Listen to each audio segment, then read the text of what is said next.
पाटील साहेब, राज ठाकरेंनी पत्रकार परिषद घेतली, त्यामध्ये त्यांनी असं म्हटलंय की विशेष अधिवेशन घेऊन काही होणार नाहीये, आरक्षण हा विषय केंद्राचा आहे, असं राज ठाकरेंचं म्हणणं आहे. आणि असे जरांगी पाटलांना सुद्धा स्पष्ट सांगितलं असल्याचं राज ठाकरे म्हणाले, आरक्षण हा केंद्राचा विषय राज्यात. मला नाही सांगितलं स्पष्ट कोणी, नाही म्हणजे कारण की ते ज्यावेळी भेटायला आले होते तुम्हाला पहिल्यांदा जेव्हा लाठीहल्ला झाला तेव्हा त्यांनी तुम्हाला असं सांगितलं होतं. पण मी त्यांना पुन्हा एकदा आठवण करून देतो की मी त्यांना हेही सांगितलं होतं की केंद्राचा विषय हा 50% वरच्या आरक्षणाचा आहे.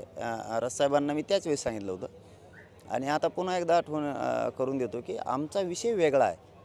मराठ्यांच्या नोंदी ह्या 1967च्या आधीच्या आहेत, म्हणजे शेकडो वर्षापूर्वीच्या आहेत. आम्ही ओबीसी आरक्षणातलं आरक्षण मागतो आणि ओबीसी आरक्षण हे राज्याला अधिकार आहे.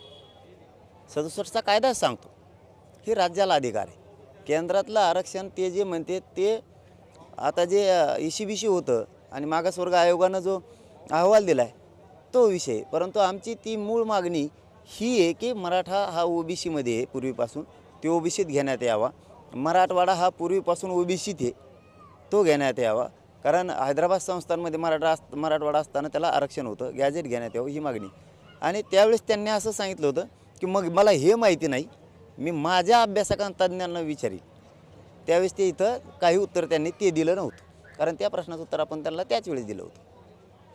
राज ठाकरे कशाच्या आधारावर हे सगळं बोलत आहेत? नाही आता ते त्यांना माहीत, परंतु मागंही मी त्यांना सांगितलं होतं एकदा की प्रेसच्या माध्यमातून ते बोलले होते त्यावेळेस. समाजाचं त्यांच्यावरती सुद्धा समाजाच्या पोराचं प्रचंड प्रेम आहे आणि आरक्षण हा जिव्हाळ्याचा विषय. त्यांनी मराठ्यांच्या आरक्षणाच्या विरोधात बोलायला नाही पाहिजे, परंतु आता ते प्रत्येक वेळेस काय म्हणतात याच्या पाठीमागचं राजकारण नाही सांगता येणार मला.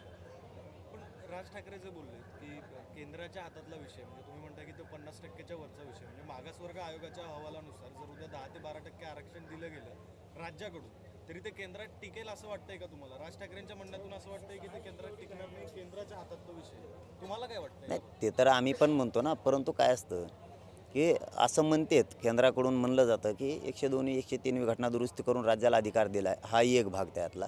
दुसरा भाग असा आहे की आमचं म्हणणं आहे माननीय सुप्रीम कोर्टानं ज्यावेळेस 5 मे 2021ला ECBCचं आरक्षण रद्द केलं त्यावेळेस त्रुटी भरवण्याच्या सुद्धा सांगितलं होतं. त्यासाठी मागासवर्ग आयोग गठीत केला. त्या अगोदर भोसले साहेबाची समिती होती, त्यानंतर टास्क फोर्स होता. मग आता हा शेवटचा पर्याय म्हणून मागासवर्ग आयोगानं त्या त्रुटी भरून काढल्या असतील आता, आणि मराठा समाज मागास सिद्ध आहे हे केल्याच्यानंतर जर ते पुन्हा कोर्टात तर जाणारच आहे, गेल्याच्यानंतर तिथं ओपन कोर्टात जर हिअरिंग झाली मग मात्र धोका नाही.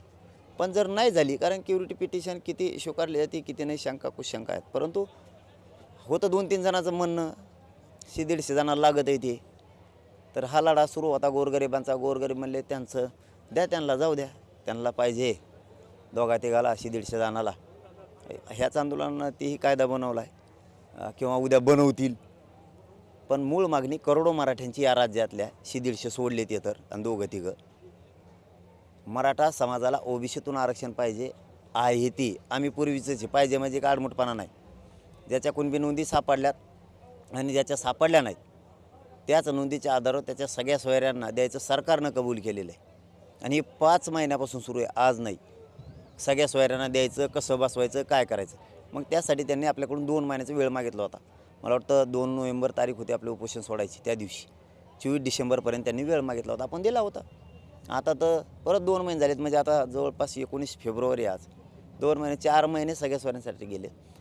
मराठ्यांची मागणी 50%च्या आतून OBC आरक्षणातून आहे. ज्याच्या नोंदी सापडल्यात त्या नोंदीच्या आधारावर, ज्याच्या नोंदी सापडल्या नाहीत अशा मराठ्यांना सगळ्या सोयऱ्याच्या माध्यमातून कायदा बनवून आरक्षण देणे, त्यासाठी आरक्षण देण्यासाठी सरकारनं राजपत्रित अधिसूचना काढली.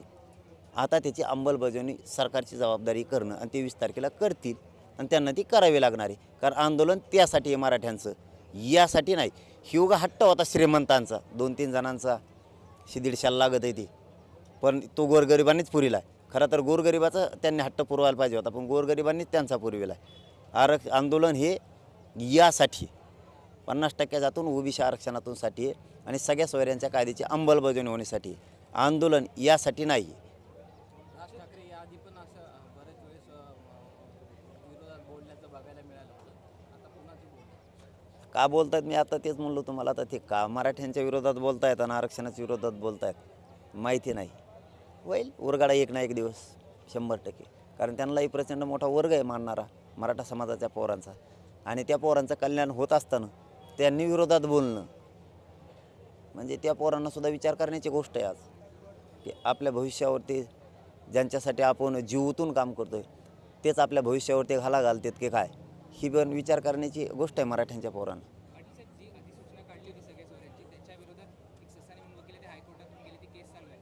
उद्या जर याच्याबद्दलचा कायदा केला तर पुन्हा एकदा चॅलेंज करण्यात जाण्याची शक्यता पण आहे. कशाची? अधिसूचना जी नाही नाही, या आधी सूचना एक तर चॅलेंजच होत नसते, आणि दुसरी गोष्ट ओबीसी आरक्षण चॅलेंज होत नाही. आणि जर आमचं झालं ना देशातलं 27% आरक्षण चॅलेंज होईल. हो, कारण बाकीच्यांना पुरावेच नाही आहेत, आम्हाला पुरावे आहेत. पुरावे असणारं जर चॅलेंज होणार असलं तर पुरावे नसणारं 2 घंट्यातच मान्य न्यायालय उडवून टाकेल. 2च घंट्यात, आणि देशातला 27%. चला. राज ठाकरेंनी जी आज भूमिका मांडली की केंद्राच्या हातातला विषय आहे, त्यांच्या भूमिकेचा आणि तुमच्या मागणीचा काहीच संबंध नाही असं आहे. हे तर आपण त्याच वेळेस सांगितलं होतं त्यांना इथंच. नाही, म्हणजे केंद्रातला विषय आणि तुमची मागणी या 2 वेगवेगळ्या गोष्टी आहेत. एकदम वेगळ्या म्हणजे अति वेगळ्या. पुन्हा आमच्या पोरांच्या नशिबी तेच येईल असं ते आरक्षण आहे जे 2021ला आलं.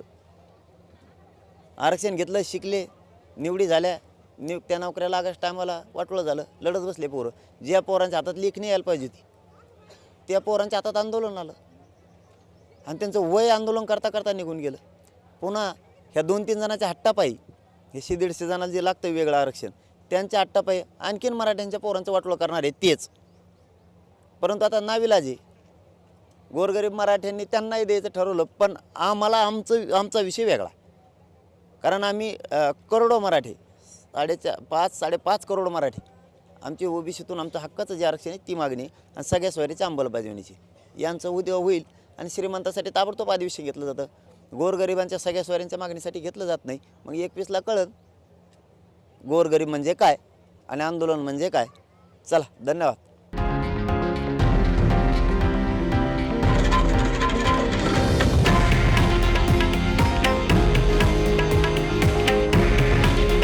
हे आहे देशातील नंबर 1 न्यूज नेटवर्क, आणि आपण पाहत आहात TV9 मराठी. काळजी तुमची, हित महाराष्ट्राचं.